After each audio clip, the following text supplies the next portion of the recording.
Chapter 25, Part 2 of Adventures of Huckleberry Finn, written by Mark Twain from the mid-1870s to mid-1880s, published in 1885, and read by Clay Shannon in 2020. He was the worst I ever struck. Well, the iron-jawed man, he laughed right in his face. Everybody was shocked. Everybody says, "Why, Doctor?" And Abner Shackelford says, "Why, Robinson, ain't you heard the news? This is Harvey Wilkes."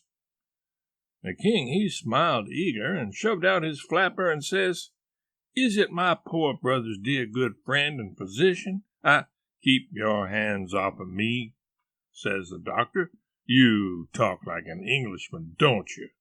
It's the worst imitation I ever heard. You, Peter Wilkes's brother? You're a fraud, that's what you are."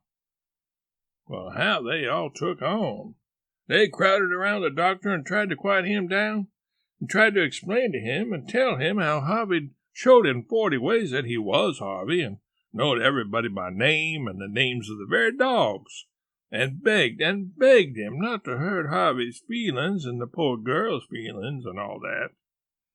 But it warn't no use. He stormed right along and said any man that pretended to be an Englishman and couldn't imitate the lingo no better than what he did was a fraud and a liar. The poor girls was hanging to the king and crying, and all of a sudden the doctor ups and turns on them.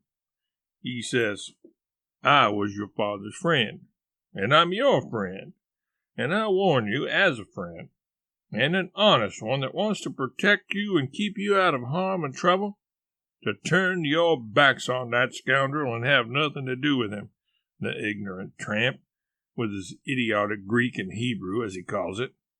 He is the thinnest kind of an impostor, has come here with a lot of empty names and facts which he picked up somewheres, and you take them for proofs, and are helped to fool yourselves by these foolish friends here who ought to know better.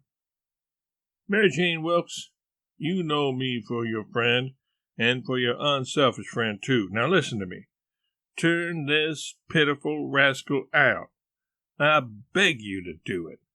Will you?" Mary Jane straightened herself up, and my, but she was handsome. She says, "Here is my answer." She hove up the bag of money and put it in the king's hands and says, "Take this $6,000 and invest for me and my sisters any way you want to, and don't give us no receipt for it." Then she put her arm around the king on one side, and Susan and the hare-lip done the same on the other. Everybody clapped their hands and stomped on the floor like a perfect storm, whilst the king held up his head and smiled proud. The doctor says, "All right, I wash my hands of the matter, but I warn you all that a time's coming when you're going to feel sick whenever you think of this day." And away he went. "All right, doctor," says the king, kind of mocking him. "We'll try and get 'em to send for you," which made them all laugh, and they said it was a prime good hit.